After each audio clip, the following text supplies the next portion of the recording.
பட்டினியா விழுந்து கிடந்தாலும் நாங்க எழுந்து போனாலும் கெட்ட வழியில் தொட்டு சேர்க்க இஷ்டப்பட மாட்டோம், அதனால கஷ்டப்பட மாட்டோம்.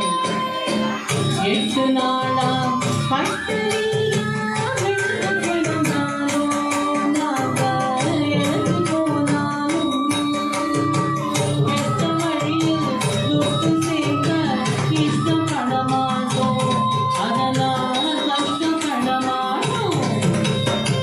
தப்பு தவறா நடக்க மாட்டோம், கஷ்டப்பட மாட்டோம்.